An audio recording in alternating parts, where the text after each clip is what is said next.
Ok, la vacunación contra el COVID-19. Vamos a tratar de ver ciertos aspectos importantes sobre la vacuna,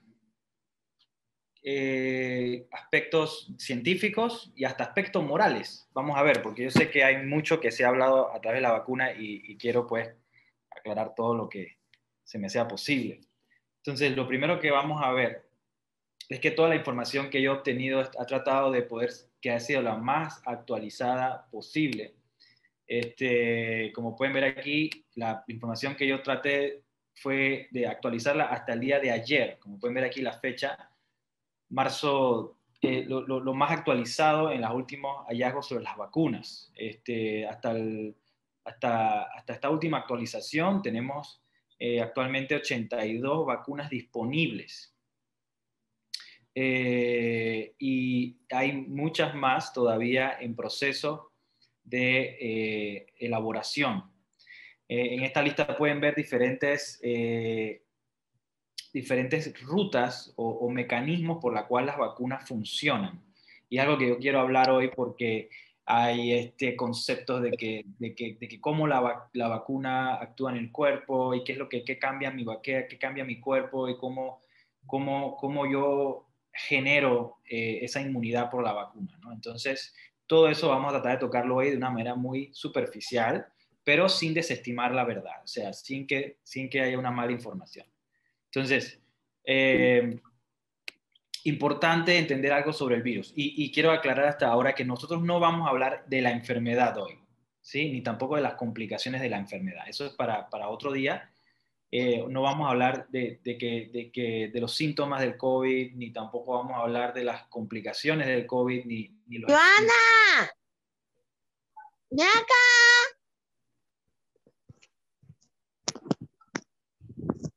El anfitrión tiene que estar... Perdón, Rosa, por favor, ¿puede apagar su micrófono? Si no me pone a mí como co-administrador, yo lo hago más rápido. Tiene que estar... De acuerdo, doctor, de acuerdo. Entonces, porque no tenemos mucho tiempo. Entonces hay que hablar muchas cosas. Importante sobre el COVID. El COVID no es una enfermedad que inició en el 2019. O sea, específicamente cuando hablo de la vacunación. O sea, las rutas para conseguir una vacuna del COVID-19 no comenzaron en el 19. Es más, como ustedes saben, el virus se llama SARS-CoV-2, que es un virus, el cual el hecho de que diga 2 significa que hubo uno previo. El SARS-CoV original comenzó a evidenciarse en el 2003, que tiene una transmisión muy parecida al SARS-CoV-2 del 2019. Y como saben, el MERS-CoV, que es un virus respiratorio del Medio Oriente, en el cual el 2012 causó estragos en poblaciones del Medio Oriente, tanto en el COVID-1, en el SARS-CoV-1 como el MERS-CoV del 2012, estos dos virus, como se evidenció el daño que podía producir en los seres humanos y la rápida propagación y el riesgo de rápida propagación entre las poblaciones, comenzaron a formularse vacunas contra estos dos virus, que son coronavirus también. Entonces, interesantemente, las medidas de aislamiento y medidas de detención de la propagación de la enfermedad fueron tan efectivas en esos momentos que la enfermedad se pudo contener sin tener que sacar una vacuna. ¿Se entiende? O sea, es como cuando tratamos de hacer el encerramiento y la cuarentena, que acá en este caso no funcionó, pero en esos dos virus anteriores, de 2003 y 2012, esas medidas de afinamiento y de confinamiento, perdón, y de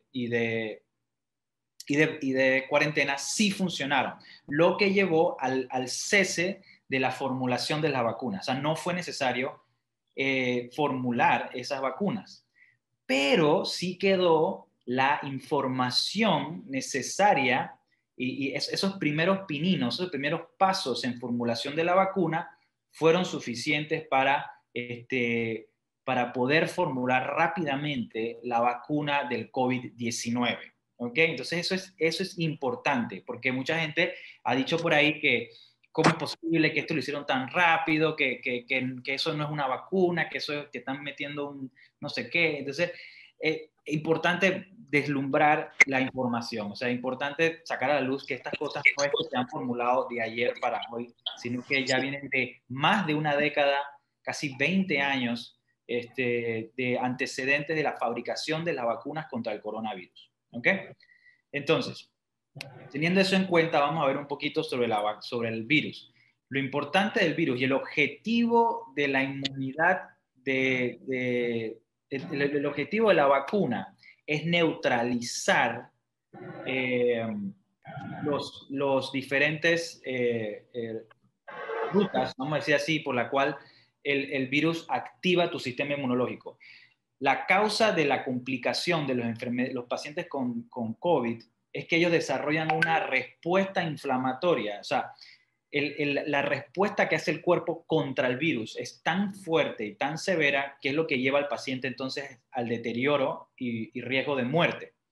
Entonces, lo que tratamos de hacer es que lo que trata de hacer la vacuna es exponer al paciente al virus de alguna manera y generar una respuesta inmunológica inferior, no tan fuerte como la enfermedad, para que entonces el cuerpo ya tenga la memoria y cuando esté en contacto nuevamente con el virus, ya pueda desarrollar una respuesta inflamatoria más balanceada. ¿Sí? Quiero repetir eso de vuelta. La causa por la cual los pacientes con COVID se complican y tienen el riesgo de desarrollar la enfermedad es a raíz de eh, del contacto inmunológico con la enfermedad. Ahí tuve que parar un momentito porque parece que la reunión se va a apagar en 10 minutos. Entonces no sé ahí cómo vamos a arreglar eso. Entonces, vamos a seguir para poder ir más rápido. Entonces, este es el virus en la fotografía, en la imagen A, este es el virus y el virus presenta en su superficie una proteína que se conoce como la proteína S. Y esa proteína S es la que se une a un receptor que es el receptor que se conoce como el receptor convertidor de la angiotensina. Este es el mecanismo por el cual ocurre la replicación y propagación de la respuesta inmunológica en los pacientes con COVID. Entonces, esto fue un boom cuando comenzó el COVID. Este receptor de angiotensina, número 2, que ven aquí, cuando ella se une con el virus es donde propaga toda la respuesta inflamatoria. Si yo puedo bloquear eso, evitar esa unión, ¿ok? Es lo que me va a llevar como resultado el cese de la respuesta inflamatoria que tienen estos pacientes. Entonces, el objetivo de la vacuna es tratar de bloquear o detener esta unión entre la célula huésped, la célula del paciente y el virus. Entonces, en cierta manera, vamos a explicarlo más adelante, cómo la vacuna hace este proceso, pero ¿Aló? ¿Qué quiere? de una manera más leve, ¿okay? Para que para la gente no se complique. Entonces, en lo que es la formulación de la vacuna, existen diferentes fases de la formulación de la vacuna. La fase de la formulación de la vacuna tenemos lo que es la fase preclínica, donde ocurren lo que es el estudio del virus, donde se comienza a ver cuáles son las partes vulnerables, cuáles son las partes donde podemos bloquear, cuáles son las partes donde la vacuna puede ser efectiva desde el punto de vista teórico, ¿no? Y se hacen estudios en células, las cuales, si son efectivas, entonces después se comienzan a usar modelos animales, sobre todo primates y ratones, con el propósito de, como ellos tienen inmunidad, digo, la genética es parecida al ser humano, entonces se entiende de que si en ellos funciona, entonces se puede reflejar esto en los seres humanos, ¿no? Entonces, primero lo que se hace, sobre todo en estas fases de preclínicas, es tratar de valorar toxicidad, o sea, si hay una dosis muy tóxica en el animal, pues obviamente en el humano va a ser menor, y cómo podemos lograr una dosis efectiva y a la misma vez que no sea tóxica.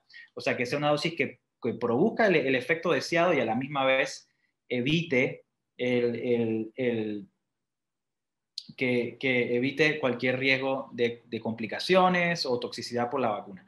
Una vez que eso ya se ha visto y se ha hecho múltiples ensayos en animales, entonces pasa a la primera fase 1 de ensayo clínico, donde comienza a probarse en seres humanos. Aproximadamente se agarran a aproximadamente 100 personas, las cuales son adultos sanos, menores de 50 años, y se prueba la vacuna en estos pacientes. ¿Cuál es la dosis menos tóxica que pueda cumplir el objetivo?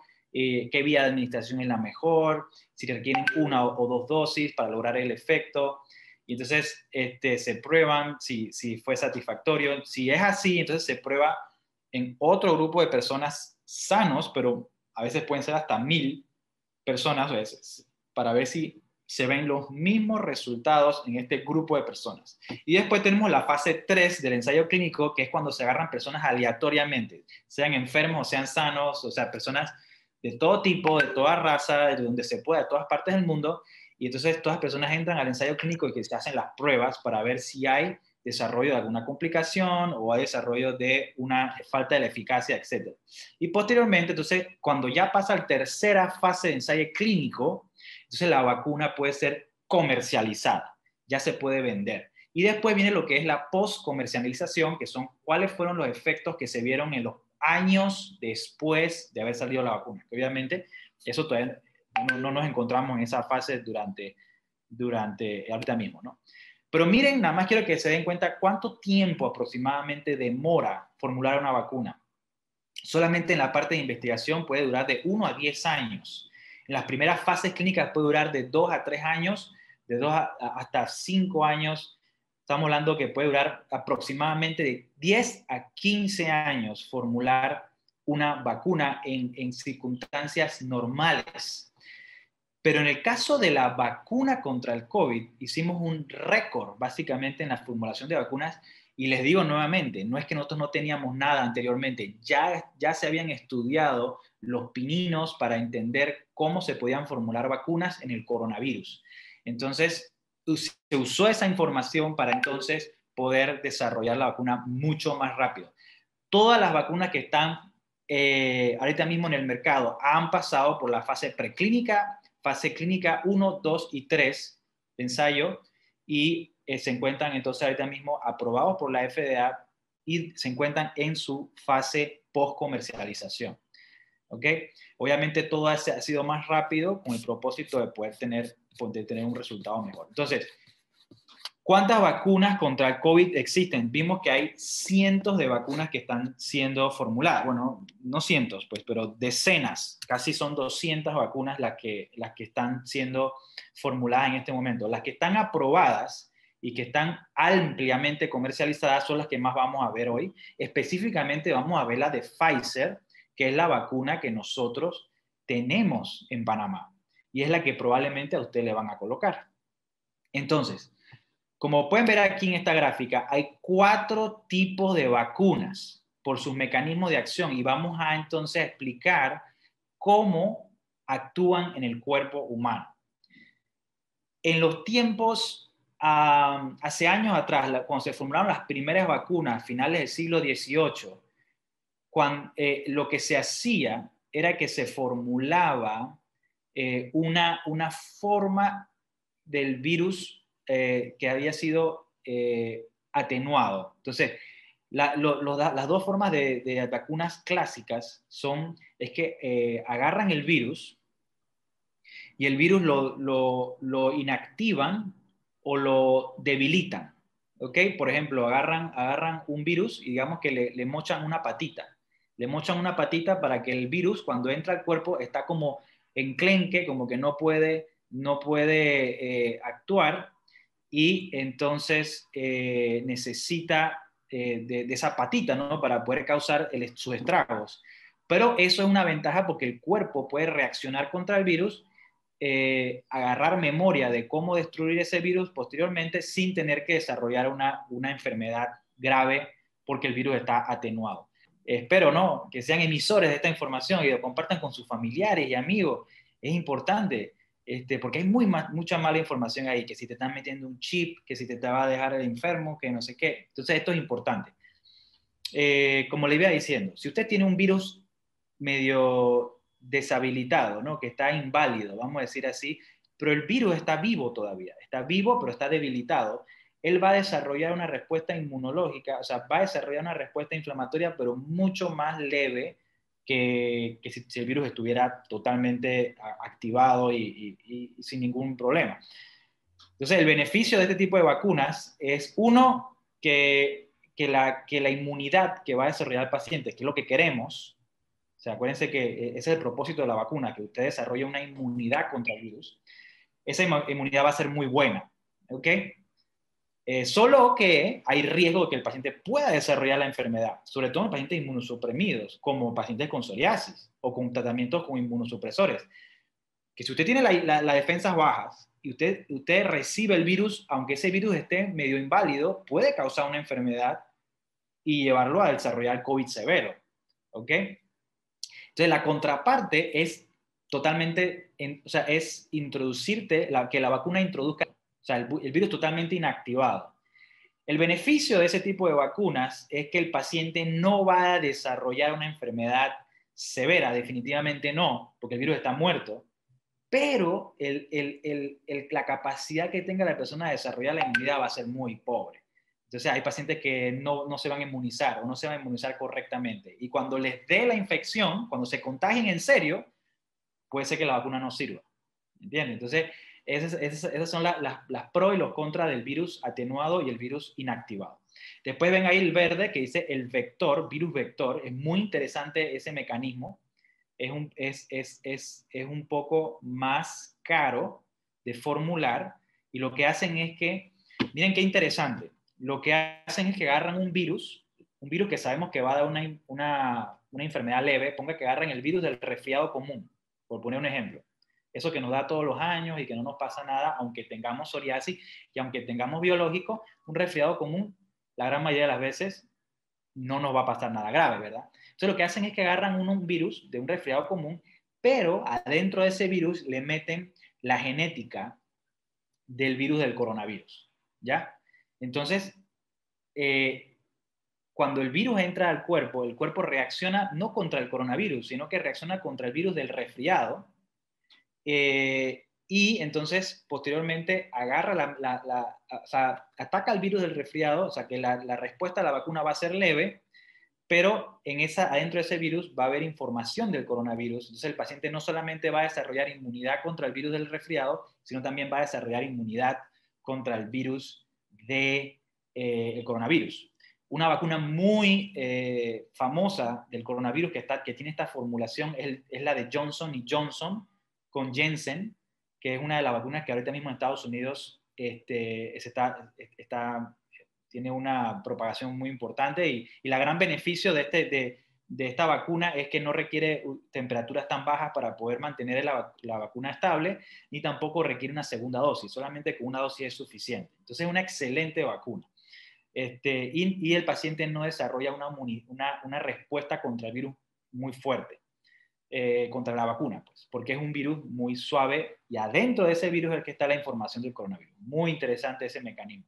Después tenemos los ácidos nucleicos, que como pueden ver ahí los azules, y ahí está la de Pfizer. La de Pfizer es de estos ácidos nucleicos. ¿Y qué es lo que hace el ácido nucleico?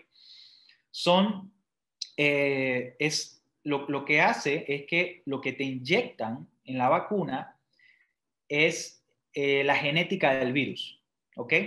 No es la parte superficial del virus, que es la que actúa contra tu sistema de defensas y desarrolla la enfermedad. No es esa la parte que te están inyectando la parte de la genética del virus. ¿Y por qué esto es importante? Y sobre todo el que tenemos nosotros es el RNA, porque hay una diferencia entre DNA y RNA.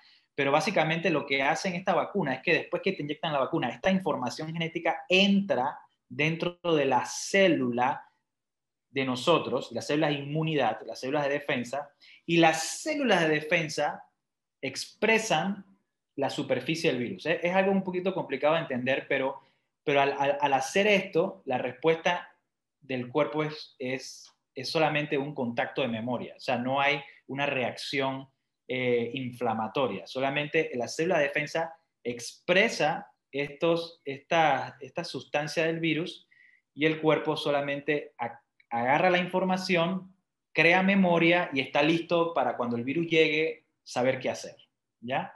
Eso es lo que entendemos como inmunidad. Entonces, la de Pfizer, la que nos están poniendo en Panamá, es esta, y sobre todo es la RNA, que lo bueno del RNA es que esa genética del virus no interactúa con nuestra genética, con la genética de nosotros. No hay mix de genética ahí. Entonces, eso es otro beneficio. O sea, es una vacuna muy segura, es probablemente la más segura de todas. Es fácil de formular, pero requiere muchos cuidados de la vacuna per se, que tiene que estar bajo una temperatura específica. Y la otra parte, la contraparte, es que tiene que haber un refuerzo. Tiene que aplicar una segunda dosis para mejorar su efectividad. Y por último, tenemos las vacunas basadas en proteínas, que lo que hacen es que solamente te inyectan la proteína que interactúa con el sistema inmunológico, la cual va a desarrollar una respuesta inflamatoria muy leve, pero lo que se ha visto es que a pesar de que son buenas y no complican a la persona que se pone la vacuna, no son tan efectivas como las anteriores, ¿ok? Porque a veces la respuesta es tan leve que el cuerpo no desarrolla una inmunidad satisfactoria, ¿ok? Entonces, todas las vacunas tienen su pro y su contra, ¿ok? La que nosotros nos están poniendo es muy buena, pero es la primera vez que se formula en seres humanos. Entonces estamos como que probando, ¿ok? Pero en teoría parece que todo tiende a ser muy prometedor. Entonces, es para que ustedes entiendan más o menos cómo funcionan las vacunas, ¿ok? Después, si hay preguntas sobre esto, lo podemos ver. Entonces, esto es un diagrama que yo encontré que me llama mucho la atención. Entonces, como le había dicho, hay tres grandes tipos de vacuna. Este que usted ve aquí es cuando te inyectan el virus atenuado, o sea, el virus debilitado o el virus totalmente desactivado, o sea, un virus muerto, y tú reaccionas contra ese virus. ¿Okay? Ya yo les dije cuál era el pro y contra de eso. Tenemos entonces las proteicas, que es la del medio, que solamente ven la parte que se alumbra allá afuera nada más, es que solamente te inyectan la parte que es la que queremos bloquear, la parte que queremos desarrollar una respuesta inmunológica, que son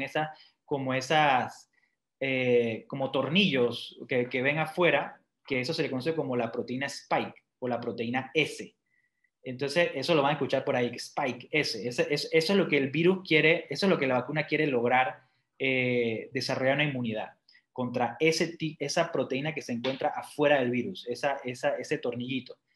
Y la tercer tipo de vacuna es el que nos están poniendo en Panamá, que es el Pfizer, que es esta que es solamente la genética del virus. Y esa genética va a entrar dentro de nuestras células y la célula va a desarrollar una memoria contra las células, contra las proteínas, contra esos tornillitos. Desarrolla una memoria contra esos tornillitos sin estar en contacto con los tornillos específicamente del virus. Y cuando el virus entre al cuerpo, porque la idea es eso, que cuando te pegue el virus, ya el cuerpo sabe cómo responder, ya sabe qué hacer con el virus y el virus no desarrolla una enfermedad fatal. Ok, entonces estas son las vacunas que tenemos disponibles en el mundo, tal vez las más famosas y las que han demostrado, lo que se han extendido mayormente a nivel del mundo. La Oxford AstraZeneca, como saben, tuvo un par de problemas en Europa con el desarrollo de complicaciones trombóticas en pacientes, pero bueno, esto está siendo analizado, no quiero llegar a conclusiones rápidamente, porque todavía no tenemos toda la información, pero vamos a centrarnos en la que tenemos en Panamá. En Panamá tenemos la Pfizer BioNTech, que es una mezcla entre estas dos compañías, y es, como les dije, el tipo de mecanismo es el ARN. ¿Okay? Vamos a hablar un poquito sobre esa y vamos a hablar un poquito sobre la Janssen, que es Janssen, la última que ven aquí, que es la de Johnson & Johnson, la cual es la que viene, ¿se acuerdan? Que viene adentro de un virus más leve, que metemos la genética del coronavirus dentro de un virus que causa una enfermedad leve, como un resfriado común. Entonces, aspecto moral de la vacuna. Y esto es algo que quiero tomar 5 minutitos o menos para hablarles del aspecto moral. ¿Y por qué quiero tocar este aspecto? Porque he escuchado mucho en redes sociales y en diferentes círculos donde se habla de que la vacuna proviene de tejido fetal, ¿ok? Que se hicieron abortos o se sacaron tejido de bebés abortados para poder formular la vacuna. Y esto ha causado una respuesta de que muchas personas no quieren ponerse la vacuna porque no están de acuerdo con el aborto. Y estoy totalmente de acuerdo. Si eso es así, yo tampoco lo haría, pero ese es mi punto de vista. Pero es importante saber qué es lo que está pasando y cómo podemos. Yo pienso que la vacuna no debería ser colocada en contra de un criterio moral de cada quien. Pero quiero hablar sobre eso, porque hay una exageración y no se entiende bien cómo es eso de las células fetales y demás. Entonces, vamos a ver. La pregunta es, ¿son en serio se toma tejido fetal o células fetales para el desarrollo de la vacuna? ¿Y cuál es la diferencia? Bueno, eso hay que aprenderse este numerito y este nombre que dice HEC293. HEC293 son una línea celular, son células que se encuentran en un laboratorio en el cual yo agarro en un microscopio y comienzo a probar la vacuna, a ver si la vacuna sirve, ¿ok? Estas células se pueden usar para formular la vacuna, como también para probarla. Y eso es lo que quiero decir, que cuando comenzamos a crear la vacuna, existen 3 estadios del desarrollo de la vacuna. Uno que es el desarrollo como tal, uno que es la confirmación de que sirve, y otro ya cuando es la producción. En cualquiera de estos 3 estadios se puede utilizar este famoso concepto de las células fetales, tanto para desarrollar la vacuna como para confirmar que sirve y ya para producirla y comercializarla. Entonces, ¿qué es el HEC293? El HEC293 es una línea celular de células inmortales. ¿Y de dónde provienen estas células? Estas células fueron tomadas, y eso sí es verdad, usted puede buscar la información. Estas células fueron tomadas de un feto que fue abortado en el año 1970, o a esa década, 1970, 1980, en un hospital en Holanda. Un patólogo que obtuvo el feto, ya cuando el feto iba a ser ya procesado, pues ya había sido abortado, él tomó células de tejido fetal de este feto ya fallecido y entonces comenzó a estudiar estas células, ¿ok? Antes que las células murieran, las agarró y comenzó a estudiarlas porque sabía, como eran células nuevas, células embrionarias, tenían una mayor estabilidad. Entonces comenzó a probar ciertas replicaciones celulares y cómo se comportaban estas células, pero se dio cuenta que cuando pasaba el tiempo, estas células morían, estas células cesaban de vivir. Entonces, para poder mantener estas células vivas, él mezcló estas células con un adenovirus, que es la genética de un virus, las mezcló y de allí salieron un grupo de células inmortales. Cuando digo inmortales, son que tienen la capacidad de poder reproducirse sin morir. Obviamente, si usted las saca de su medio, ellas van a morir, pero siempre y cuando usted las mantenga en un medio especial, ellas siguen vivas y se siguen replicando. ¿Y por qué esto es útil? Porque aquí tú puedes probar vacunas, puedes probar medicamentos si realmente funcionan o no. Entonces, la vacuna del COVID sí se utilizaron este tipo de células para formular la vacuna, ¿ok? Pero no fue... mucho por ti, ¿cómo la ves? ¿Y cuándo vas a hacer otro? No fue que mataron un feto o que agarraron el tejido hoy de un feto hoy y entonces sacaron las células de ese feto y lo procesaron, sino que estas son miles de generaciones después de estas células principales. Ahora, sí es verdad que estas células, desde el punto inicial, provinieron de un feto que fue abortado en Holanda en los años 70. Estamos de acuerdo con eso y eso tal vez no hubiera sido una muy buena idea. Pero bueno, hoy en día la ventaja de tener estas células a disposición es que podemos formular todos estos grandes beneficios de la medicina que no solamente se ha visto con el COVID-19, sino con otras vacunas y con otros medicamentos que se han formulado. Aquí el aspecto moral es importante decirlo, y la Iglesia, sobre todo el Vaticano y algunas iglesias protestantes han dado su testamento de que ellos están de acuerdo con la vacuna y que no hay ningún concepto moral en contra de la vacuna, pero de todas maneras eso hay que respetarlo, y si usted tiene un ataque moral por esto, yo pienso que eso hay que verlo bien. Y cada uno tiene que tener su opinión sobre esto, pero usted tiene que saber la verdad de cómo realmente se formularon estas vacunas. Ahora, la vacuna del Pfizer es la vacuna que solamente se utilizó estas células para producir la vacuna. O sea, en su último estadio. En la Johnson Johnson sí se utilizaron estas células para fabricar la vacuna, para confirmarla y para producirla. O sea, hubo durante todo su proceso se utilizaban estas células para poder formular la vacuna. En el caso de la Pfizer, solamente en el último estadio, como para producirla, fue que entonces se utilizaron estas células. Entonces, digamos que desde el punto de vista moral, la Pfizer es la que menos está involucrada con todo este enredo de las células HEC 293. Ok, entonces, ¿cuáles son las ventajas y desventajas de las vacunas de los ácidos nucleicos, que son las vacunas que nos están poniendo, que es la de Pfizer, sobre todo la RNA? La gran ventaja es que hace una respuesta inmunológica muy buena, sobre todo porque esa genética que se introduce dentro de las células tipo B y tipo T, que son células de nuestro sistema inmunológico, desarrollan una respuesta, una memoria, una inmunidad muy buena contra el virus. ¿Okay? Y la otra parte buena es que como nosotros no le inyectamos el virus a la persona, solamente la genética, no hay una interacción severa con el cuerpo y el paciente no desarrolla la enfermedad cuando se le pone la vacuna. ¿Okay? Eso es buenísima, es una excelente noticia, sobre todo para los pacientes con psoriasis que están en tratamiento con medicamentos inmunosupresores. Que cuando usted le ponga la vacuna, usted no va a desarrollar la enfermedad. ¿Ok? Eso es buenísimo. Ok. Es fácil de fabricar, o sea que es barata, pero la contraparte es que necesitan ser almacenados a temperaturas ultra frías, aproximadamente menos de 70 grados bajo cero. Y esto es difícil al momento que uno está aplicándolo en escuelas, aplicándolo aquí, allá en la calle. A veces esa temperatura no se puede mantener estable. Entonces, eso es importante para que la eficacia funcione, para que la vacuna pueda funcionar.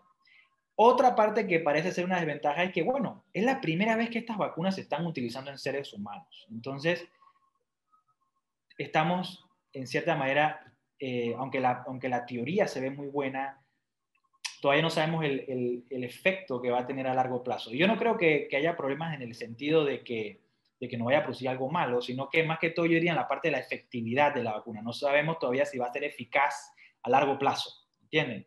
Entonces, eso es algo que estamos viendo ahora. Vamos a seguirlo en el tiempo a ver cómo los pacientes con esta vacuna realmente son protegidos contra el virus. Y la otra parte que puede ser una desventaja es que necesita una dosis de refuerzo. O sea que en aproximadamente 28 días después de la colocación de la primera dosis, usted necesita un refuerzo. La gran ventaja de Johnson Johnson es que solamente requiere una sola dosis. Entonces eso es buenísimo. Por ejemplo, si usted está vacunando a la gente allá en la montaña, no tienes que ir a buscarlos después dentro de 3-4 semanas. Simplemente los vacunas y chao, ya listo, esta persona está vacunada. Aquí tienes que buscar a esa persona dentro de 3 semanas, 4 semanas y volver a poner la vacuna para que sea más eficaz. ¿Ok? ¿Cuáles son los efectos secundarios de la vacuna Pfizer-BioNTech? Esto es importante porque es la vacuna que nos están poniendo en Panamá. Más del 10% de los pacientes pueden desarrollar diarrea, náuseas, vómito, dolor local en el sitio de inyección, edema, o sea, enrojecimiento y molestias locales.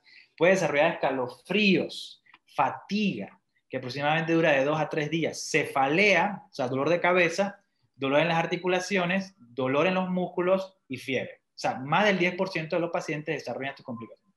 Son complicaciones que normalmente hemos visto con otras vacunas que nos han puesto a través de nuestra vida. No es nada nuevo y no es nada serio. Así que, pero sí pueden obviamente en algunos pacientes molestarles bastante.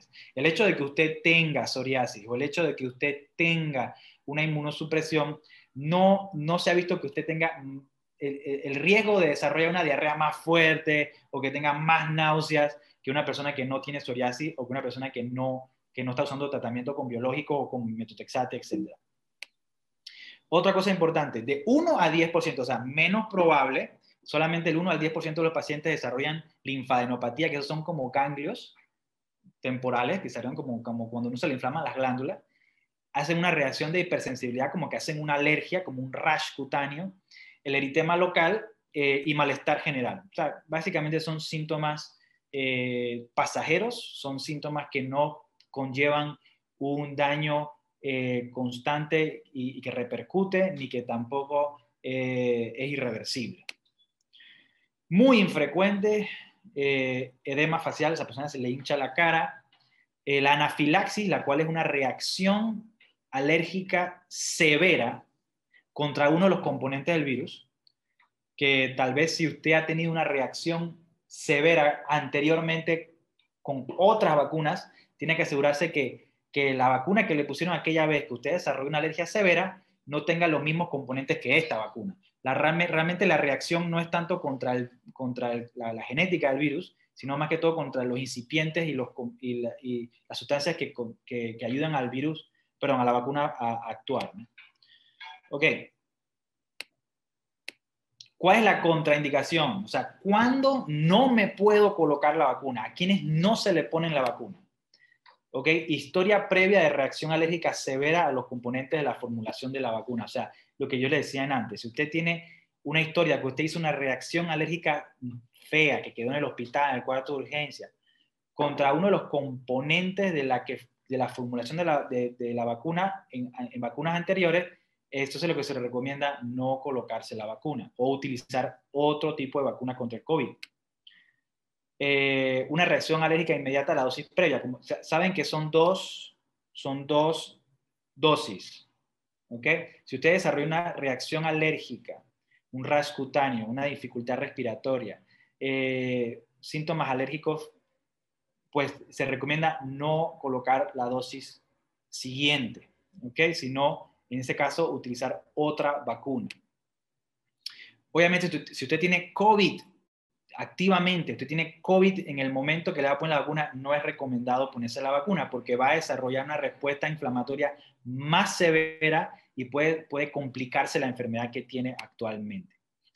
Y esto es importante porque sé que es una pregunta, porque estoy seguro que aquí ya le ha dado COVID a las personas. ¿Cuándo me puedo colocar la vacuna si ya yo tuve COVID? Esta información todavía no se maneja no se tiene claro todavía esto, pero se recomienda que por lo menos hayan pasado 2 meses luego de la infección por el COVID. Ahora, hay mucha gente que le han puesto la vacuna contra el COVID y tal vez les dio COVID y ni siquiera sabían antes de los 2 meses y no hay ningún problema, no les ha pasado nada. Pero si usted sabe que tuvo COVID, se recomienda que espere 2 meses. ¿Y ustedes saben por qué? Principalmente se recomienda esto porque si usted ya le dio COVID, usted ya tiene una defensa temporal, que aproximadamente puede durar de 3 a 6 meses, contra el COVID, y se recomienda que usted le dé la oportunidad a otras personas que no han tenido COVID de vacunarse mientras usted espera estos 2 meses. O sea, es algo más que todo solidaridad, ¿no? Con las personas que todavía no le han dado COVID. Entonces, otra contraindicación importante es que es una contraindicación relativa, son los pacientes con hemofilia o discrasia sanguínea. ¿Qué quiere decir esto? Pacientes que tienen el riesgo de sangrar, que si se cortan sangran mucho. Porque como la inyección es intramuscular y es profunda, puede tal vez causar una hemorragia local, un sangrado, y ese sangrado puede causar una complicación en estos pacientes. Entonces, no es que no se pueden colocar la vacuna, sino que tienen que estar seguros de que su problema sanguíneo esté bajo control, bajo probablemente el cuidado de un hematólogo antes de colocarse la vacuna. Ok, ¿qué hago cuando recibo la vacuna de Pfizer? Normalmente se ha recomendado mucho por allí se ha recomendado mucho el hecho de que cuando tomes acetaminofén, tome antihistamínicos.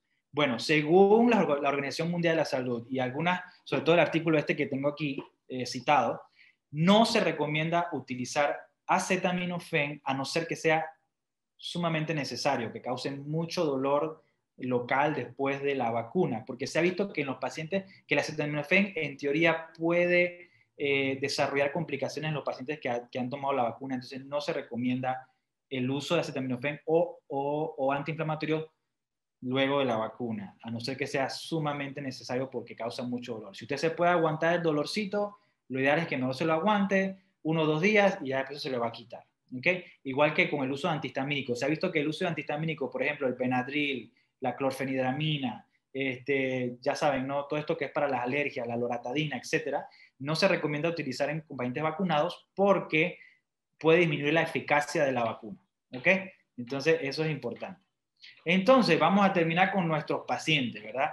Porque aunque todo lo que yo hablé anteriormente incluye los pacientes con psoriasis, pero ¿qué es lo que han recomendado específicamente de los pacientes con psoriasis o con cualquier enfermedad autoinmune y con tratamientos inmunosupresores? Bueno, lo primero es que, escuchen bien, no hay contraindicación para la aplicación de la vacuna. Ojo, la vacuna de Pfizer, ¿ok? Porque si son vacunas con virus atenuados, eso hay una cierta restricción allí. Pero gracias a Dios, la vacuna que tenemos en Panamá es una vacuna sumamente segura para los pacientes con psoriasis y para pacientes con tratamientos inmunosupresores por todo lo que hemos hablado de su mecanismo de acción. Entonces, sí se puede colocar la vacuna. Hay algo que yo tengo que ser sincero con ustedes. Es que como el paciente con psoriasis con tratamiento inmunosupresor, la respuesta inmunológica del paciente al virus tal vez no sea tan eficaz y hay un riesgo mayor de que los pacientes con psoriasis, mejor dicho, los pacientes con tratamiento inmunosupresor o pacientes con una enfermedad autoinmune tienen menor porcentaje de desarrollar una buena eficacia contra la vacuna, contra el virus. O sea, ¿qué significa? La vacuna no es tan eficaz en pacientes con inmunosupresión. ¿Ok? Eso es muy importante. ¿Okay? Se ha visto que hasta el 17% de los pacientes con enfermedades inmunosupresoras o tratamientos inmunosupresores no generan una buena inmunidad contra la vacuna. ¿Okay? Entonces, por eso es que hay que hacer la reevaluación posteriormente. Pero eso no significa que usted no se va a colocar la vacuna. Usted sí se va a colocar la vacuna porque, como hemos visto, más del 80% de los pacientes sí van a desarrollar una buena inmunidad. Se sabe que la efectividad de la vacuna Pfizer va por arriba del 95%. Bueno, esa efectividad es un poquito más baja en los pacientes inmunosuprimidos. Pero eso no quiere decir que no se la va a poner. Pero hay que ser sincero y decir la verdad. Muy bien, entonces vamos al momento de las preguntas y respuestas porque todo lo otro lo vamos a ver en el tiempo de las preguntas y respuestas. Ahora sí, el tiempo es libre para poder preguntar. No sé cómo lo vamos a manejar. Tenemos tiempo. Bueno, doctor, usted leyó la listita, la respondió, ¿no? Sí. Ya vi que la respondió. Lo que hicimos, las preguntas que nos enviaron los pacientes hasta ayer, se le mandaron al doctor y el doctor hoy en la charla han tenido las respuestas. Eso fue lo que... Sí. La mayoría estaban contestadas en su intervención. Exacto. Yo creo que la única que me queda por ahí un poquito fuera de que no puede contestar, dice una paciente, mi duda es si se le puede colocar a una persona menor de 12 años. Eso bueno, mismo. La vacuna ha sido aprobada para pacientes mayores de 16 años. Y no es porque le vaya a pasar algo a los niños, sino que no se ha aprobado en niños. Y la otra, y por la seguridad de ellos. Pero es importante mencionar que los niños son los que tienen menor riesgo de desarrollar una enfermedad severa. Así que tal vez la inmunidad de rebaño va a ser suficiente para estos niños, ¿no? Otra pregunta importante que dijeron es que si los pacientes con COVID, que ya les dio COVID, tienen que ponerse una o dos dosis, ¿ok? Si solamente con una es suficiente o tiene que colocarse una segunda. Bueno, miren, yo sé que hay personas que tienen mucha más autoridad que yo para hablar de este tema que han dicho que no es necesario, que solamente con una es suficiente. Eso lo dijo el famoso infectólogo que respeto mucho y admiro mucho, el doctor San Lorenz, y y él tiene toda la autoridad para poder decirlo, pero todavía no se ha recomendado oficialmente. En las organizaciones mundiales de salud se ha visto la recomendación oficial. Hasta ahora se sigue recomendando que se ponga la segunda dosis. Tal vez no es necesaria, pero sí, hasta ahora no ha sido una recomendación oficial de que solamente una es necesaria. Pero digamos que respeto la opinión del doctor muchísimo, ¿no? Faltan 8 Ajá. minutos. Faltan 8 minutos. Ajá, ok. Bueno, ya hablamos de las reacciones adversas, hablamos de las contraindicaciones. El procedimiento de vacunación es totalmente idéntico en los pacientes con psoriasis. Se le pone una dosis ahora y aproximadamente 28 días después tiene que colocarse la segunda. Hay una pregunta, doctor, que hicieron aquí en los chats, que si la fundación ya entregó al gobierno la lista de pacientes o sea, los pacientes con psoriasis para vacunarse. Nosotros legalmente no podemos entregar ni dar, no estamos a ese nivel. Esto se maneja a nivel del Ministerio de Salud. La señora Mónica les puso ahí el link. Lo hemos estado subiendo a las redes sociales. Tienen que registrarse. En el registro aparece un renglón que indica qué tipo de enfermedad usted tiene. En ese renglón usted va a indicar que tiene psoriasis, que es una enfermedad crónica, y ellos entonces van clasificando. Cuando llegue su circuito de vacunación, entonces el Estado, en su responsabilidad, ya tiene segregado a los pacientes. Pero nosotros como fundación, nadie, excepto ¿cierto, doctor? Excepto el Ministerio de Salud, ponga Lucas, puede, por aquí, yo me imaginé, puede estar mandando lista. Esto no, imagínense, eso es peligrosísimo. Sí, no, y tampoco los médicos, usted no requiere la nota de un médico para decir que usted tiene psoriasis para poder vacunarse. No es necesario.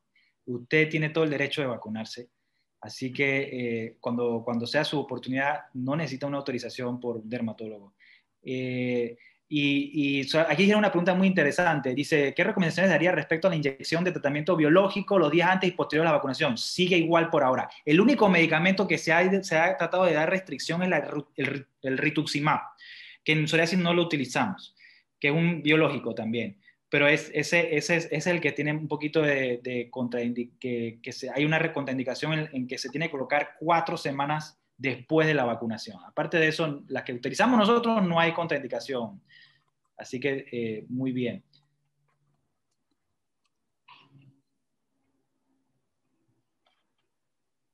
Ok, Anariz, ¿quiere dar la palabra? Buenos días, doctor. Muchas gracias por su tiempo.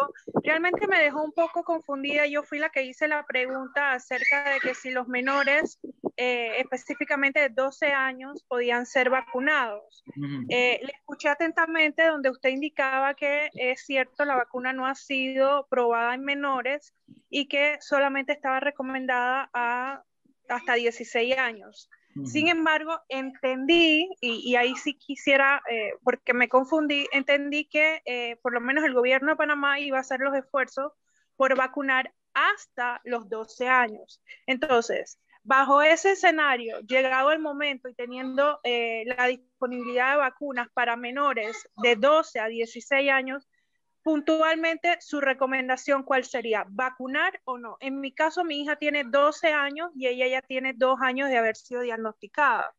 Entonces, ella está ahorita mismo controlada. De hecho, prácticamente puedo decir que no tiene ningún tipo de lesiones hace varios meses por todo el tratamiento que se ha hecho. Sin embargo, sí es mi duda, ¿debo o no vacunarla?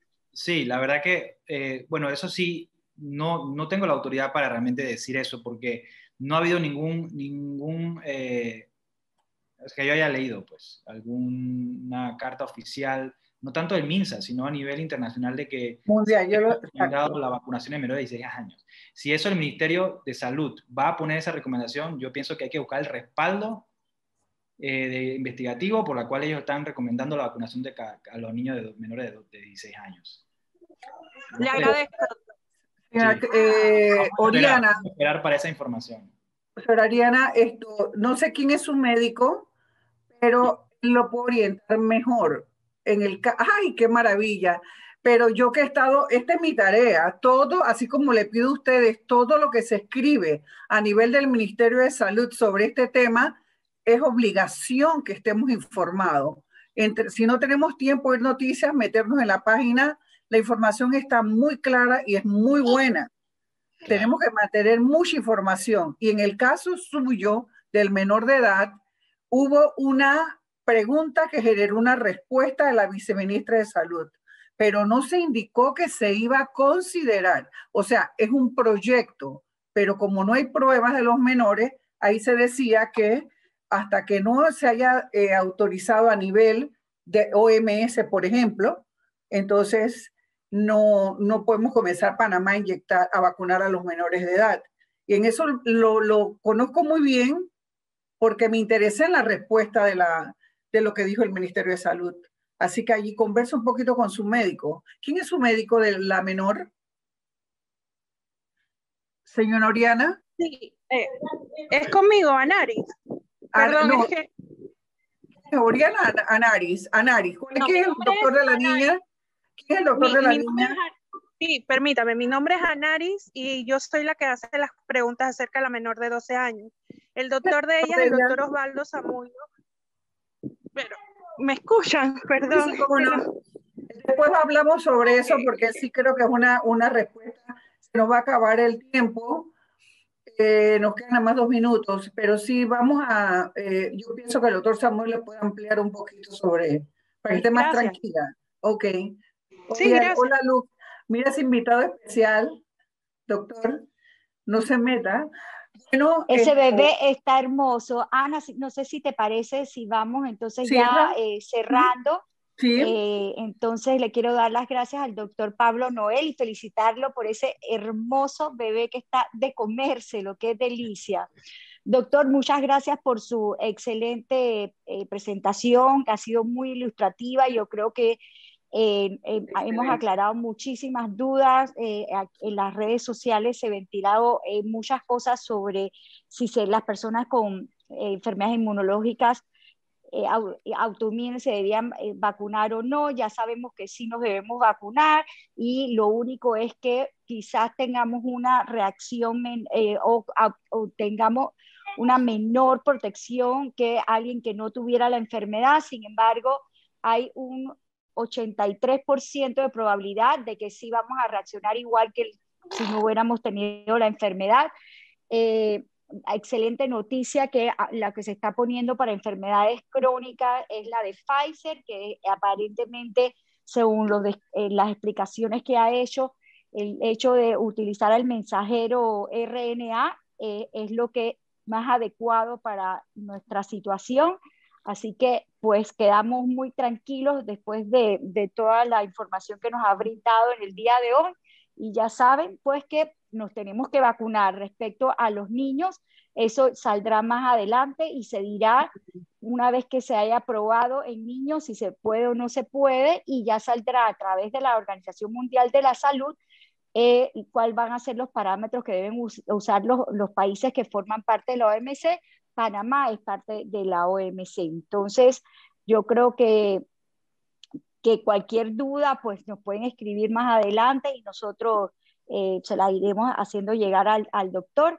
Recuerden que el doctor atiende en la especializada en el Hospital América, de estar interesados en contactarse con él.